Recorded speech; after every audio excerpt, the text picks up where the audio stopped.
पर लोग जानते हैं कि कितने बड़े आंदोलन हुए पार्टीशन के खिलाफ मुसलमानों के द्वारा। खास तौर से ब्रिटिश का जो रुझान था वो खास तौर से मुसलमानों के खिलाफ। यहाँ मुसलमान राजाओं के राज्य में हिंदू प्रजा फलती फूलती थी। अच्छा, हिंदू राजाओं के राज्य में मुस्लिम प्रजा फलती फूलती थी। तो हम आज मौलाना आजाद की कोई बात नहीं करते हैं, उनकी बात हम लोगों तक नहीं पहुंचाते हैं कि देखिए ये मुसलमानों का किरदार था। आपने एक जहन बना लिया कि जी लोकप्रिय जनता में तो ये है, सभी कोई इतिहास को इतना गहरे से पढ़ते नहीं, सभी को इस पे इतने सोचते नहीं। समाज में जो फैलाया गया वो कुछ और, वो क्या था? एक तरफ स्पष्ट रूप से कहूं तो आरएसएस की शाखा थी। मुस्लिम लीग तो पार्टीशन के बाद कमजोर हो गई, उसने पाकिस्तान में बर्बादी की। यहाँ आरएसएस ने 1925 के बाद अपनी शाखाओं में लगातार एक प्रकार की ट्रेनिंग दी। और अभी भले ही उनके सरसंघ चालक प्यारी प्यारी बातें करते हैं, पर संघ क्या ट्रेनिंग देता है कि भाई ये देश अनादिकाल से हिंदुओं का है, अनादिकाल से हिंदू राष्ट्र, यहाँ मुसलमान विदेशी हैं, क्रिश्चियन विदेशी हैं। और ये ऐसा बात गांधी और नेहरू जैसे लोग हमको बताने की कोशिश कर रहे हैं कि ये देश सबका है। ये देश सबका नहीं है, ये देश केवल हिंदुओं का है।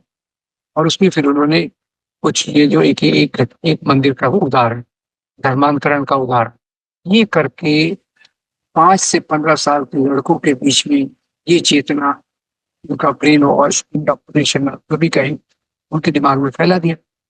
और वो फिर अपने परिवार में, समाज में इस प्रकार का काम लगातार करते हैं। आज आपको बता दूं कि इनकी शाखाओं में लगातार वृद्धि हो रही है, शाखाओं में वृद्धि हो रही है। और उसी के साथ साथ उनके जो स्वयं सेवक, लोअर लेवल प्रचारक, हाईएस्ट लेवल, वो सब इसी चीज में दीक्षित होते हैं। उनकी जो भी राजनीति हो, समाज की चेतना पर ये बहुत गहरा काम करते हैं। तो इनका जो नैरेटिव है, एक तो बहुत पावरफुली फैलाया गया, और दूसरा गांधी नेहरू और वो नैरेटिव जो है वो आजादी के बाद किसी ने उसको जिंदा नहीं रखा। आजादी मिल गई, कांग्रेस पावर के पॉलिटिक्स में चली गई, कम्युनिस्ट पार्टी, सोशलिस्ट पार्टी ने, किसी ने इस पे ध्यान नहीं दिया।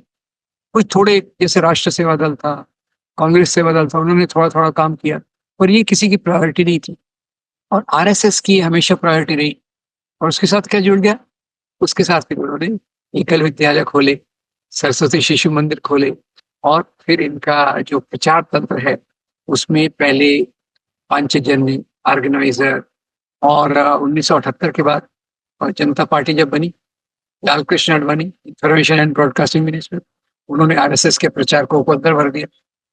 और उसके बाद 1998 में जब अटल बिहारी वाजपेयी की सरकार आई, तो उनके जो शिक्षा विभाग देखते थे doctor Murli Manohar Joshi, PhD in physics, PhD in physics, जी जी तो उन्होंने सेंट्रलाइजेशन ऑफ एजुकेशन लाया। जी तो पहले जो किताबें 1980 में बनी थी, याद रखिए दोस्त, जी 1980 में एनसीईआरटी की जो किताबें पढ़ी थी, जी वो मेरी समझ का आधार है।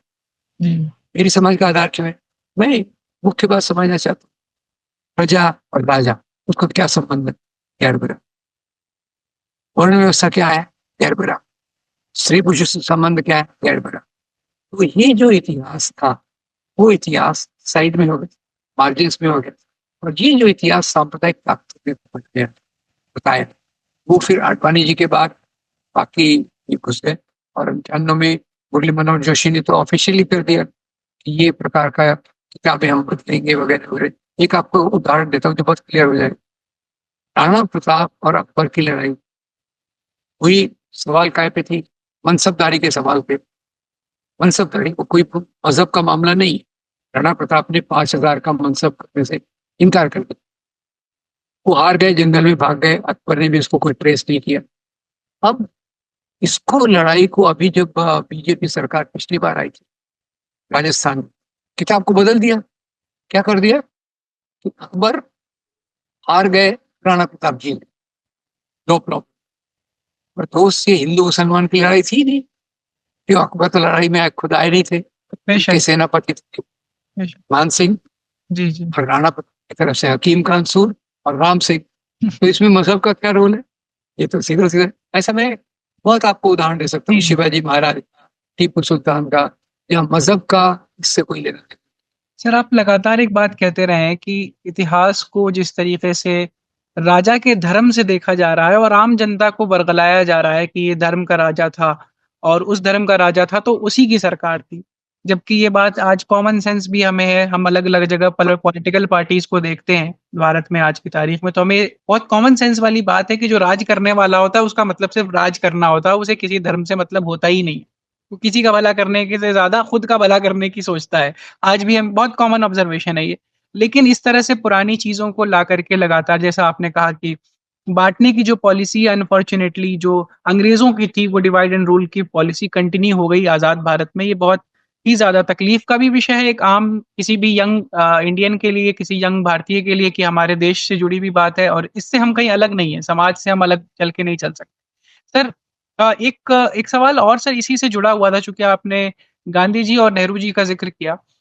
मैं आपको बता एक छोटा-सा आपके साथ शेयर करना चाहता हूँ इंसिडेंट कि ये लोग जो आपने बताया कि ज़मीन पे किस तरीके से काम करते हैं। अभी से कोई 10-12 साल पुरानी बात है मैं यहाँ पे दिल्ली के कनॉट प्लेस में घूम रहा था।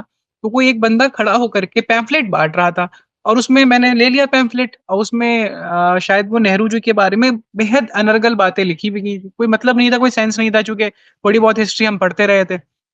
मैं सोच रहा था ये क्या मज़ाक है? मैं सोचा कि इसका कोई इम्पैक्ट थोड़ी होगा, कौन इस पे ध्यान देगा? और आज 10 साल बाद सर कमाल ये है कि वो सारी बातें आम आदमी मानने लगा है।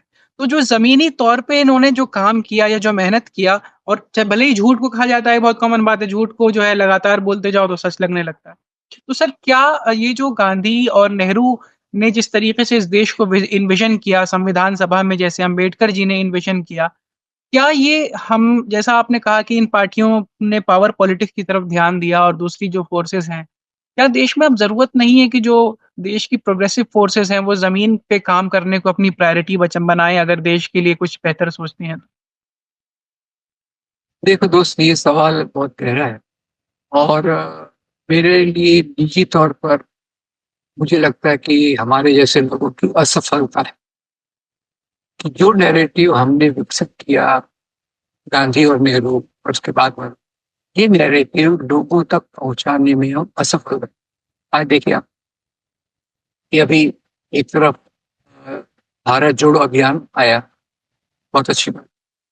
नेट ब्लू कर्नाटक आया, बहुत अच्छी बात।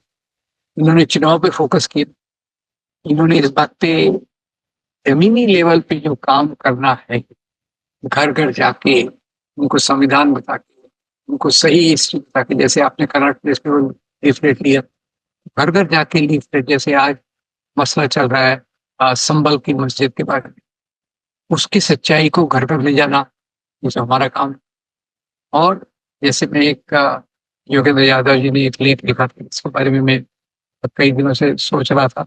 एक राष्ट्र सेवा दल था, साने गुरुजी, वो बच्चों को ऐसी ट्रेनिंग देता था कि भाई भारत क्या है, भारत का संविधान क्या है, इनकी परंपरा क्या है। वो राष्ट्र सेवा दल कमजोर हो गया। कांग्रेस सेवा दल का काम यही था, किस प्रकार की चीजों को आप ले जाओ, कमजोर हो गए। और जो प्रगतिशील ताकतें हैं, जो आज मैं कहता हूं कि देश में बहुत है, पर सब बिखरी हुई है, और किसी के लिए सामाजिक चेतना को पहुंचाना उतना प्रायोरिटी नहीं है, उतनी मुझे लगता है आजादी के बाद हमारे जैसे देश ने जो प्रगतिशील ताकतों में सबसे बड़ी गलती, रूलिंग पार्टी हो या बाकी पार्टियों की हो, किसी ने इस पर ध्यान नहीं दिया। अब ये तो मैं खुद का उदाहरण दूं, बाबरी मस्जिद को जब ढाया गया, उस रात को मुझे ये ये हथौड़ा मेरे दिमाग पे चल रहा कि मेरे मैं आईआईटी में था, चारों तरफ एक दिन में लोग नारे देने लगे, बाबर की औलाद जाओ इधर या जाओ उधर। फिर वो सब लोग समूह में आके जय श्री राम, मुसलमानों को इधर करो उधर करो। मैंने कहा अचानक कैसे आ गए? जब स्टडी किया तो पता चला ये अचानक नहीं, ये तो हमारे अंदर विकसित हो रहा था एक कैंसर, जिसके बारे में हमने ख्याल ही नहीं किया। हमने कहा पॉलिटिक्स करेंगे, ह्यूमन राइट्स गेन करेंगे, ह्यूमन राइट्स के लिए लड़ेंगे, औरतों के अधिकार के लिए, मजदूरों के अधिकार के लिए, आदिवासी, बहुत अच्छा काम किया, नो डाउट अबाउट इट। पर लोगों की चेतना बदलने का काम कौन करेगा? ये नहीं हुआ। ये मुझे लगता है, पता नहीं मेरा जो मेरी आलोचना है गलत भी हो सकती है, और मेरे दिमाग में तो ये बात मुख्य है कि सबसे बड़ी गलती अगर हम प्रगतिशील लोगों ने की है, तो लोगों की चेतना को बदलने का काम जो होना चाहिए जी। वो इतने अच्छे से।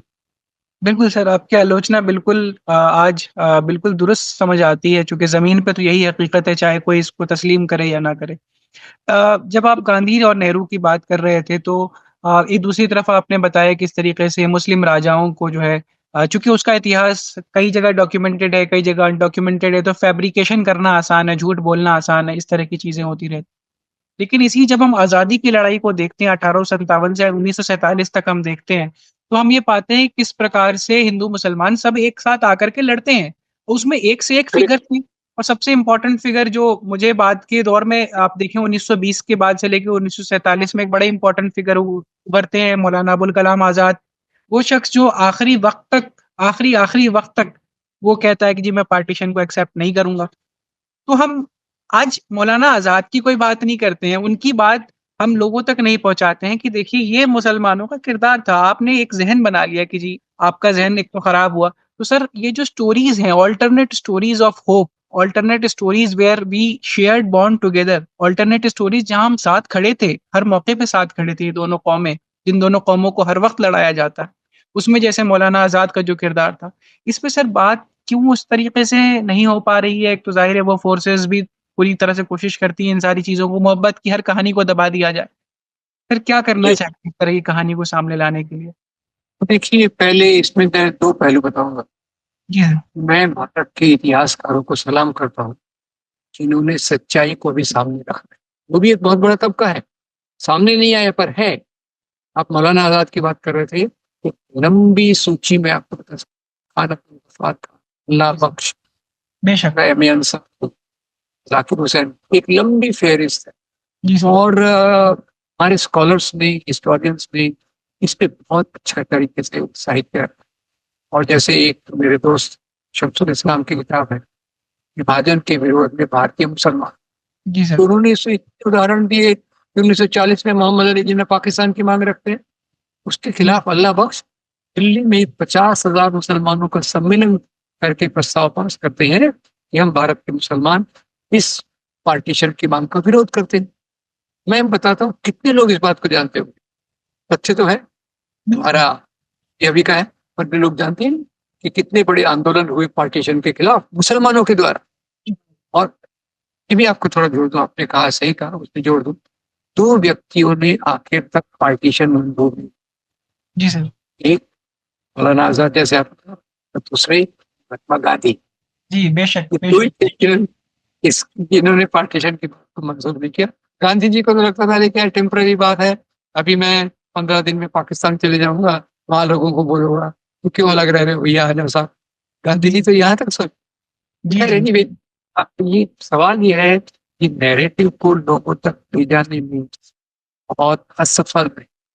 और मुझे दूसरी तरफ से जब मैं देखता हूँ किसी भी विषय पर अगर स्टडी कर रहा हूँ, तो मटीरियल बहुत है, हुँ। किताबें बहुत है।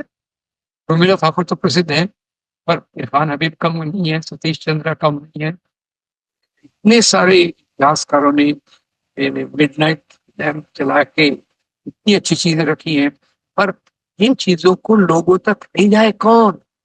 हमारे जो सोशल ग्रुप्स हैं वो अधिकारों में व्यस्त हैं, होना भी चाहिए। पर मैं पिछले कई सालों से, खैर मेरी अपील कुछ काम नहीं कर रही, मैं लोगों से अपील कर रहा हूँ कि भाई आप सभी अधिकारों में, सभी आंदोलनों में सक्रिय रहो, क्योंकि सामाजिक आंदोलन के आधार पर ही लोकतंत्र चलता है।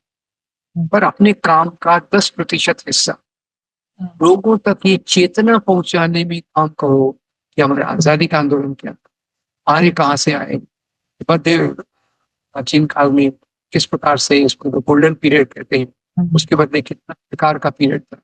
जाति व्यवस्था के बारे में, स्त्रियों की हालत थी, और फिर मध्ययुगीन काल में हिंदू मुसलमान का जो मेल जोल। मैं इतना प्रभावित हूँ दोस्त कि हमारे जो कल्चर में कई चीजें हैं। अभी मैंने एक पढ़ा, एक आध साल पहले, हिंदी फिल्मों में जितने लोकप्रिय भजन हैं उसकी सूची बीबीसी ने बनाई, और वो 10 भजन जो उन्होंने निकाले, उस 10 भजन में ज्यादातर भजन गाने वाले मोहम्मद रफी, जी, लिखने वाले शकील बदायूनी, सहीर लुधियानवी, संगीत देने वाले नौशाद अली। जी, अब ऐसा कहाँ मिलेगा आपको? जी, अभी महाभारत इतना बड़ा बना था, इब्राहिम मासूम रजा ने उसकी स्क्रिप्ट लिखी। अब जी, उसकी प्रतिभा सहमत हो ना हो, पर उन्होंने जिस अंदाज से आत्मसात किया यहाँ के कल्चर को, यहाँ की स्टोरीज को, जी, उसका कोई जवाब नहीं।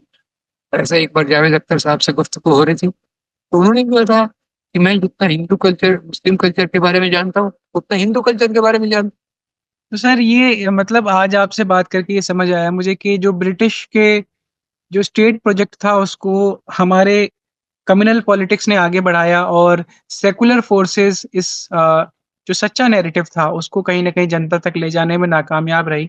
और सर एक चीज़ लेकिन आपसे कहूँगा कि आज के दौर में हमारे पास एक बहुत अच्छा टूल भी है, ये यूट्यूब का माध्यम बहुत तगड़ा टूल है, बहुत अच्छा टूल है ये। और इस टूल के माध्यम से मैं देखता हूँ कि सर आपकी वीडियोज़ भी और ऐसी बहुत सी वीडियोज़ भी लाखों में देखी जा रही है, लोग लाखों लोग देखते हैं और सैकड़ों और हज़ारों लोग कमेंट करते हैं कि अच्छा हमें तो पता ही नहीं था। और फिर जैसे-जैसे उनकी जिज्ञासा बढ़ती है तो वो और ज़्यादा इन इश्यूज़ को समझना शुरू कर देते हैं। जैसे औरंगज़ेब के ताल्लुक से जो आपकी वीडियोज़ हैं वो काफ़ी ज़्यादा देखी गई हैं और अलग-अलग इश्यूज़ पे आपकी वीडियोज़ देखी जा रही हैं। तो सर मैं चाहूँगा कि आगे आज एक जनरल टॉपिक पे हमने बात की, अगर आपके पास समय रहे तो मैं आपसे स्पेसिफिक टॉपिक्स पे भी आगे चर्चा करने का समय ले सकूँ आपके शेड्यूल के अनुसार। और मैं चाहता हूँ कि हमारे चैनल के माध्यम से भी ये जो हिस्ट्री को बदलने की साज़िश है और जन-जन तक पहुँचने का आज डिजिटल मीडिया से बढ़िया माध्यम, बहुत अच्छा माध्यम है, हमारे पास कुछ नहीं है। सर इसमें आपका हमें ज़रूर हम चाहेंगे कि आगे भी सर आप आते रहें हमारे चैनल पे और अलग-अलग टॉपिक्स पे भी हम बात करेंगे सर। मैं जरूर, मेरी तैयारी है, आप बताइए, मेरे समय के अनुसार मैं आपको समय जरूर, क्योंकि मुझे भी ये बातें लोगों तक पहुंचाना है ना। जी सर। ये सवाल सिर्फ आपका नहीं है, सवाल मेरा भी है। मैं भी चाहता हूँ कि ये लोग ज्यादा ज्यादा से ज्यादा तक ये चीज पहुंचे। ठीक है सर, बहुत-बहुत शुक्रिया। तो दोस्तों ये थी हमारी आज की वीडियो। आपका चैनल के साथ जुड़ने का बहुत शुक्रिया। आपसे गुज़ारिश है कि अगर आपको वीडियो अच्छी लगी है तो वीडियो को लाइक कीजिए और जैसे सर ने कहा कि ये सवाल किसी एक का नहीं सबका सवाल है, तो आपसे रिक्वेस्ट है इस वीडियो को शेयर कर दीजिए अपने व्हाट्सएप पे। जो एक तरफ झूठ का तंत्र चल रहा है उसको रोकने के लिए सच का तंत्र बनाते हैं। मैं अपनी कोशिश करता हूँ, आप अपनी कोशिश कीजिए।